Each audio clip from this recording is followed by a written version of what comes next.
आता राज्याच्या विविध जिल्ह्यातल्या ठळक घडामोडींकडे एक नजर. जिल्हा झटपट. पनवेल महानगरपालिकेच्या आंतरराष्ट्रीय दर्जाच्या क्रिकेट प्रशिक्षण केंद्राचं मंत्री आशिष शेलार यांच्या हस्ते उद्घाटन. 7 एकर परिसरात 14.5 कोटी रुपये खर्चातून साकारण्यात आलं केंद्र. साताऱ्यात कराड नगरपालिका आणि विविध संस्था तसंच नागरिकांच्या सहकार्यानं कृष्णाघाट परिसरात राबवण्यात आली स्वच्छता मोहीम. गोळा केला 5 टन कचरा.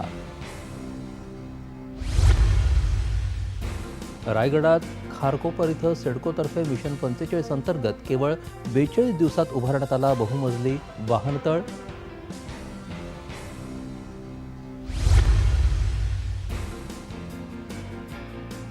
अहिल्यानगरातल्या सातवड इथं सामाजिक कार्यकर्ते आणि ग्रामस्थांनी पहलगाम दहशतवादी हल्ल्याचा केला निषेध. दोषींना कठोर शासन करण्याची केली मागणी. अहिल्यानगर MIDC इथल्या खुशी इंडस्ट्रीजच्या गोदामावर अन्न औषध प्रशासनाचा छापा. 62 लाखांचा बनावट बासमती तांदूळ केला जप्त.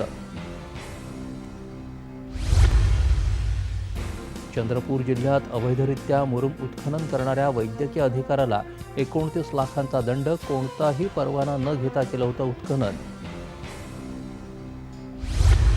आणि बुलढाणा शहरातल्या चिखली मार्गावर तेलाच्या बंद दुकानाला मोठी आग. अग्निशमन दलानं वेळीच नियंत्रण मिळवल्यानं मोठा अनर्थ टळला.